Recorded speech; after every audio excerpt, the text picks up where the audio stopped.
नमस्कार दोस्तों, मेरे YouTube चैनल शिक्षा सिद्धि में आपका स्वागत है। आज हम पढ़ेंगे प्रश्न का उत्तर कैसे लिखते हैं। मैं डॉक्टर दुबे आप सभी का स्वागत करती हूँ और आज एक पहला प्रश्न लेते हैं। अच्छे अनुसंधान उपकरण की विशेषताओं को इंगित करते हुए अनुसूची एवं प्रश्नावली में 10 अंतर लिखो। शुरुआत कैसे करेंगे? हेडिंग को थोड़ा बड़ा लिखेंगे। अनुसंधान उपकरण, मापन तथा मूल्यांकन शिक्षा अनुसंधान की प्रक्रिया का महत्वपूर्ण हिस्सा है। जिस प्रकार किसी भौतिक राशि के मापन के लिए अलग अलग प्रकार के उपकरण उपयोग में लाए जाते हैं, उसी प्रकार शैक्षिक अनुसंधान में चरों के मापन के लिए जिन उपकरणों का उपयोग किया जाता है उन्हें अनुसंधान उपकरण कहते हैं। स्वाभाविक है, शिक्षा अनुसंधान में छात्रों या मानवीय प्रतिदर्श से संबंधित किसी चर के मापन के लिए कोई भौतिक उपकरण तो संभव नहीं होगा। अतः विशेष परिस्थितियों में विशेष व्यक्तियों के द्वारा किया गया व्यवहार या अंतःक्रियाएं ही मापन के उपकरण होते हैं। कहने का अर्थ है, शिक्षा, मनोविज्ञान एवं समाज शास्त्रीय विषयों में प्रायोगिक मापन संभव नहीं है। इनके लिए मुख्य रूप से 2 प्रकार के उपकरण बनाए गए हैं। पहला है प्रामाणिक या स्टैंडर्डाइज्ड टूल। ये ऐसे टूल होते हैं जिनसे हम तुलना करते हैं कि हमारा जो बनाया हुआ टूल है वो कितना सही है, या लगभग सही है, या काफ़ी सही है, या हम उस उपकरण को रिजेक्ट ही कर दें। तो चलिए जानते हैं कि पहला जो स्टैंडर्डाइज टूल है वो क्या है। किसी मनोवैज्ञानिक गुण जैसे बुद्धि लब्धि, योग्यता, स्मृति, अवसाद, तनाव आदि के मापन के पश्चात सत्यता की जांच करने के लिए या इन गुणों के मापन हेतु कुछ मानकों के साथ जो बाजार में जो उपलब्ध उपकरण या प्रामाणिक उपकरण या सामान्यतः अनुसूची या प्रश्नावली के तौर पे हम इसको लेते हैं, ये सब स्टैंडर्ड टूल के अंतर्गत आते हैं।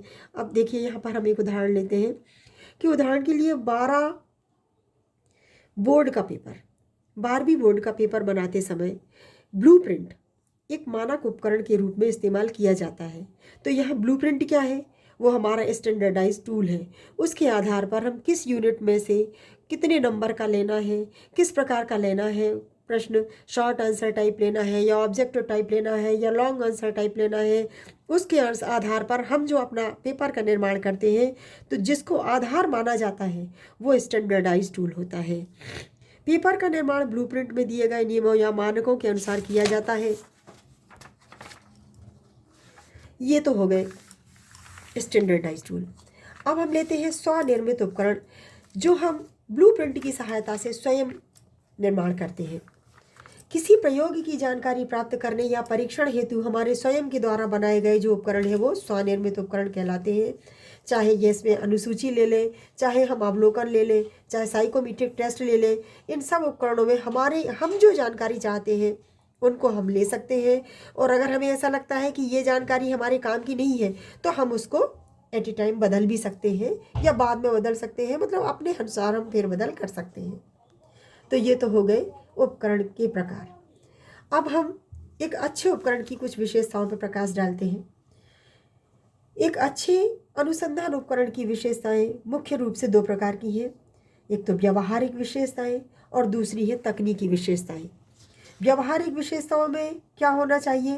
वही कम समय में, कम श्रम में, कम लागत में हम आसानी से इसको उपलब्ध कर लें और ये व्यापकता इसकी ज़्यादा हो, मतलब हम इसको अधिक से अधिक जगह उपयोग कर सकें। तो ये तो कुछ व्यावहारिक विशेषताएं हैं। अब तकनीकी विशेषताओं पे हम प्रकाश डालते हैं। पहला है कि उद्देश्य होना चाहिए। ऐसा नहीं है कि हम बिना उद्देश्य के ही कोई भी हमने उपकरण बना लिया और हम अब उसको अप्लाई करने चले हैं तो निश्चित ही आगे जाके वो फेल होनी है। दूसरा है वैधता। तीसरा है विश्वसनीयता एवं क्रमबद्धता। चौथा वस्तुनिष्ठता, न्याय मुक्त या अनबायास्ड, प्रामाणिक होना चाहिए, संतुलित एवं सक्षम होना चाहिए, इसमें विभेदकता होना चाहिए, गतिशीलता, व्यवहारिकता, इसकी कठिनाई का एक स्तर होना चाहिए और वैज्ञानिक प्रक्रिया के अनुसार इसको बना होना चाहिए। अब हम एक एक करके इन विशेषताओं को विस्तार में देखेंगे। तो व्यावहारिक विशेषताएं देखेंगे कि कम समय में बनने वाला होना चाहिए। मतलब हम इस उपकरण को जो हमें इस उपकरण की सहायता से जो हमें आंकड़े लेना है वो हमें आसानी से कम समय में उपलब्ध हो जाए। मान लीजिए एक उदाहरण लेते हैं कि हम अपना कोई टूल या उपकरण लेकर के किसी के सामने साक्षात्कार लेते हैं, तो साक्षात्कार लेते समय वह व्यक्ति हमको इजीली अवेलेबल होना चाहिए। मान लीजिए हम किसी गांव कस्बे में बैठे हैं और हम महानगर के किसी व्यक्ति का इंटरव्यू लेना चाहते हैं, तो वर्चुअली तो ये संभव है, लेकिन अगर हम इसको ऑफलाइन करना चाहते हैं तो हमें उतनी दूर जाना पड़ेगा, है कि नहीं। तो इसलिए हम ऐसा कोई उदाहरण लेंगे जो हमें आसानी से उपलब्ध हो, कम समय में हमारा पूर्ण होने वाला हो, कम श्रम वाला हो, कम लागत लगे। मतलब ऐसा नहीं हो कि इसके लिए बड़े बड़े फ्लैक्स निकालना पड़े या और कोई लागत इस पर हमको जल्दी खर्च मतलब अधिक खर्च करना पड़े। आसानी से उपलब्ध होना चाहिए, हमको जल्दी बन जाए। इसके जो डाटा कलेक्शन है वो हमारे आसपास हो, डाटा कलेक्शन के लिए जो आधार है वो हमारे आसपास हो। इसकी व्यापकता हो, व्यापकता मतलब इसको अधिक से अधिक जनसंख्या पर हम इसको अप्लाई कर सकें। अब कुछ तकनीकी विशेषताओं को देखते हैं। उद्देश्यपूर्ण, जैसा कि इसके नाम से ही अपने को समझ में आ रहा है कि हमारा जो रिसर्च का टॉपिक है या हम जो खोज करना चाहते हैं वो उद्देश्य इस टूल या उस उपकरण के द्वारा हमारे पूरे होना चाहिए। या ये कह सकते हैं कि हम जो प्रश्न पूछ रहे हैं उन प्रश्नों में वो बिंदु निकल कर आना चाहिए जिनकी हम खोज करना चाहते हैं। दूसरा है वैध। वैधता शब्द को व्यावहारिक रूप में हम मान्यता प्राप्त भी कह सकते हैं। मतलब इसको मान्यता प्राप्त होना चाहिए। जैसे कि हम मान्यता प्राप्त से अपन एक आपने कभी कई जगह लिखा हुआ देखा होगा कि शासन से मान्यता प्राप्त, कई बोर्ड पर लिखा होता है, मतलब वो इसकी वैधता को इंगित करता है। और ऐसी जगह जो है हम आसानी से उस जगह मतलब उस बोर्ड पे क्या लिखा हुआ है उस दुकान में जा कर के हम वो फॉर्म भर सकते हैं या कोई कोर्स कर सकते हैं। तो वैधता जो है वो मान्यता को ही इंगित करती है। तो वैधता शब्द जो है एक बिल्कुल सटीक जानकारी होती है। मतलब वैधता, अब इसको दूसरा उदाहरण हम ये भी कह सकते हैं कि अगर कोई व्यक्ति गणित का है या कोई गणित का टीचर हमारी हिंदी की कक्षा में पढ़ाने जाता है, तो क्या होगा, वो उतनी अच्छे से हिंदी नहीं पढ़ा पाएगा। या हिंदी के टीचर को हम गणित की कक्षा में अगर ले जाना चाहते हैं या ले जाकर वो अपना गणित पढ़ाना चाहता है, तो बच्चे ही उससे ऐसे ऐसे प्रश्न करेंगे जिनका उत्तर वो नहीं दे पाएगा। तो हम यहाँ क्या कहेंगे कि हिंदी के टीचर की गणित की कक्षा में वैधता कम है। तो मेरे ख्याल से अब आपको समझ में आ गया होगा कि वैधता शब्द क्या है। अब है विश्वसनीयता। उपकरण में यदि वैधता है तो विश्वसनीयता भी होगी, है ना। जैसे अभी मैंने इसके पहले भी उदाहरण दिया कि फिजिक्स के शिक्षक को बायो की जगह फिजिक्स की कक्षा में भेजेंगे तो बच्चों के साथ न्याय कर पाएगा वो। और अगर हम बायो की कक्षा में भेज देंगे तो वो क्या करेगा, सिर्फ अपनी जनरल नॉलेज बताएगा जितने उसको ज्ञान है। अर्थात यदि मूल्यांकन या प्रश्नावली के प्रश्न अलग अलग लोगों के द्वारा भरवाए जाते हैं तो वही उत्तर आएंगे। अतः उपकरण विश्वसनीय है। विश्वसनीयता के साथ उपकरण में क्रमबद्धता भी होना चाहिए। प्रश्नों का रूप आरोही क्रम में बढ़ना चाहिए, सरल से कठिन की ओर, एवं पहला प्रश्न दूसरे से संबंधित होना चाहिए। ये प्रश्न आपस में जुड़े होना चाहिए। जैसे कि हम किसी का इंटरव्यू लेते हैं तो सबसे पहले तो अपन उसके बारे में जानते हैं कि भाई आप क्या नाम है आपका, कहाँ से आए हैं, आपके पिताजी का नाम क्या है, आपका परिवेश कैसा है, माताजी का नाम क्या है, आपके घर के आपके परिवार का परिवेश कैसा है, क्या आपके यहाँ सरकारी नौकरी वाले लोग हैं या आपके व्यापारी वर्ग से संबंध रखते हैं आप। तो इस तरह से एंड सो ऑन। अगला है वस्तुनिष्ठता। एक अच्छे अनुसंधान उपकरण में वस्तुनिष्ठता होना चाहिए। वस्तुनिष्ठता आप बिल्कुल इसको सीधे सीधे ऑब्जेक्टिव टाइप प्रश्न के उत्तर से समझ सकते हैं कि किसी ऑब्जेक्टिव टाइप प्रश्न के 4 ऑप्शन दिए रहते हैं लेकिन उनमें से कोई एक ही सही होता है। अतः किसी उपकरण में वस्तुनिष्ठता होना ही चाहिए। न्यायमुक्तता। अनुसंधान उपकरण न्यायमुक्त होना चाहिए, मतलब निष्पक्ष होना चाहिए। ऐसा नहीं कि हम जिसका इंटरव्यू ले रहे हैं उसकी अच्छी अच्छी विशेषताओं को ही हम इंगित करें। अगर हम अच्छी अच्छी विशेषताओं को इंगित करेंगे तो जनरली हम उसके बारे में पूरी जानकारी नहीं दे पाएंगे। इसलिए उपकरण जो है वो अनबायास्ड या न्यायमुक्त होना चाहिए। तीसरा, प्रामाणिक। उपकरण में पूछे गए प्रश्न प्रामाणिक होना चाहिए, अर्थात मानकों के आधार पर सही होना चाहिए। जैसे यदि पूर्णांक 100 है तो छात्र के उत्तर 50 के अंदर ही आना चाहिए।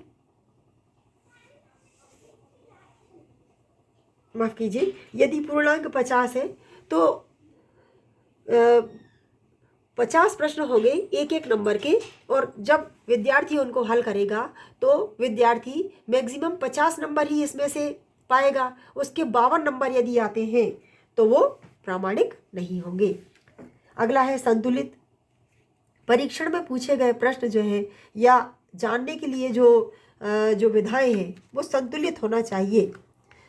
प्रश्नों के उत्तर परिकल्पनाओं की सही जांच तक पहुंचने वाले होना चाहिए। अर्थात जब हम शोध में जब परिकल्पना बनाते हैं तो जो उत्तर निकल के आ रहे हैं उस परिकल्पना को मतलब उस परिकल्पना तक पहुंचने वाले होंगे। मतलब परिकल्पना क्या है कि हमने यदि कुछ प्रश्नों के उत्तर जानने के लिए अपने मन में कुछ सोच रखा है कि ये व्यक्ति इसका जवाब ऐसा ही देगा या ऐसा ही नहीं देगा, तो जो उत्तर हमको मिलते हैं वो हमारी कसौटी पर खरे उतरना चाहिए। सक्षमता, यह गुण रचना, प्रशासन एवं एबिलिटी या एफिशिएंसी के नाम से भी जाना जाता है ताकि अध्ययन करने में सक्षम हो। विभेदकता, यह उपकरण की दो प्रयोज्यों में भेद करने के कौशल को बताता है। जैसे प्रश्नावली भरवाते समय मूल्यांकन के आधार पर दो छात्रों के नंबर अलग अलग आए, एक के 50 में से 5 आए, दूसरे 50 में से 45 आए, तो पहला बच्चा कमज़ोर है। मतलब उत्तर से ही हम दो अपने प्रयोज्यों में अंतर निकाल सकते हैं। गतिशीलता, उपकरण में पूछे जाने वाले प्रश्न नियत समय में पूर्ण होना चाहिए। उदाहरण के लिए जब हम अपना परीक्षा में पेपर हल करने जाते हैं तो सबसे ऊपर ही लिखा रहता है कि सभी प्रश्नों के उत्तर देना है और मैक्सिमम समय इसका 3 घंटे होगा। अर्थात प्रश्नों के उत्तर हमारे 3 घंटे में हल होने चाहिए, या प्रश्नों का स्टैंडर्ड ऐसा होना चाहिए जिनके उत्तर कोई बच्चा 3 घंटे के अंदर दे दे। इसे गतिशीलता कहते हैं। व्यावहारिकता, उपकरण को व्यावहारिक होना चाहिए, अर्थात उपकरण के व्यावहारिक प्रयोग होना चाहिए। जैसे किसी का साक्षात्कार ले रहे हैं तो प्रश्नों में जो ऐसे प्रश्न हम पूछे जो आम चलन में है, यानी प्रयोज्य की समझ में आए। जैसे मध्य प्रदेश के मुख्यमंत्री को मामा जी कहा जाता है। ये मामा जी कौन है? उत्तर होगा शिवराज सिंह चौहान। इससे बच्चों की जागरूकता का अध्ययन किया जा सकता है। कठिनाई का स्तर प्रश्न में पूछे गए, प्रश्नावली में पूछे गए या अनुसूची में पूछे जाने वाले प्रश्न ऐसे होना चाहिए कि सामने वाला आसानी से उनके उत्तर दे दे, या कठिन भी है तो थोड़ा कम कठिन हो। जैसे मान लीजिए हम यदि 5वीं के बच्चे से कोई प्रश्न कर रहे हैं तो वो 5वीं के ही स्तर का होना चाहिए, ना कि 8वीं के स्तर का। तो ये कठिनाई का स्तर अलग अलग होना चाहिए। वैज्ञानिकता, एक शोध उपकरण की वैज्ञानिकता ही शोध का मुख्य आधार होती है। अब हम प्रश्नावली और अनुसूची में 10 अंतर